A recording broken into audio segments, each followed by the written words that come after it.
পার্বত্য চট্টগ্রামের নিষিদ্ধ সশস্ত্র সংগঠন কুকিচিন ন্যাশনাল ফ্রন্ট কেএনএফ সদস্যদের জন্য চট্টগ্রামের একটি কারখানায় গোপনে তৈরি হচ্ছিল 30,000 কমব্যাট ড্রেস বা যুদ্ধের পোশাক। 7 দিন আগে কারখানা থেকে 10,000 জোড়া ইউনিফর্ম সহ 3 জনকে গ্রেপ্তারের পর নড়ে চড়ে বসে আইন শৃঙ্খলা বাহিনী।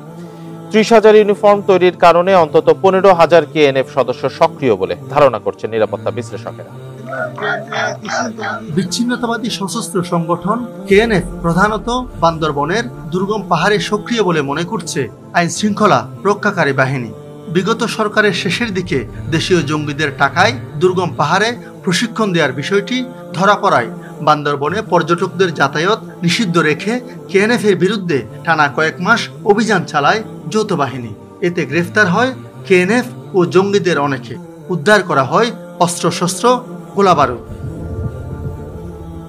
উঁচু পাহাড়ে বসবাসকারী জঙ্গিদের প্রশিক্ষণ ছাড়াও চাঁদাবাজি, ব্যাংক লুট, থানায় হামলা সহ নানা সন্ত্রাসী কর্মকাণ্ডের অভিযোগ ওঠে কেএনএফ এর বিরুদ্ধে। চট্টগ্রাম শহরের বাইজিৎ এলাকার পোশাক কারখানা রিংবু গার্মেন্টস থেকে গত 18 মে পুলিশ উদ্ধার করল 20,000 পিস কেএনএফ এর জন্য তৈরি ইউনিফর্ম। এ সময় কারখানা মালিক সহ 3 জনকে গ্রেফতার করেছে পুলিশ। তবে পোশাকের ক্রেতা মংহা সিং মার্মাকে গ্রেফতার করতে পারেনি পুলিশ।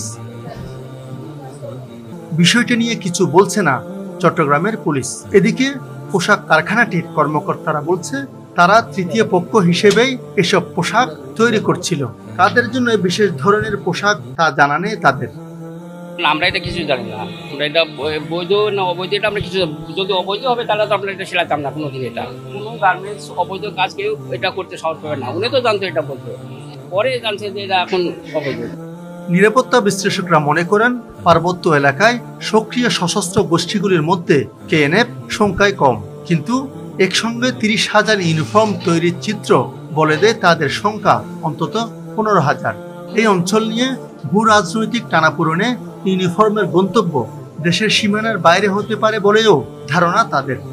30,000 যদি বলতাম 3,000 ইউনিফর্ম, তাহলে মনে করতাম যে এটা ছোট একটা স্কেলে আছে, এটা ছোট স্কেলে নেই। এটা এমনও হতে পারে এপার থেকে অন্য পারেও যেতে পারে। আমি এটা বিশ্বাস করি না যে বান্দরবনেই শুধুমাত্র 30,000 ইউনিফর্ম লাগবে।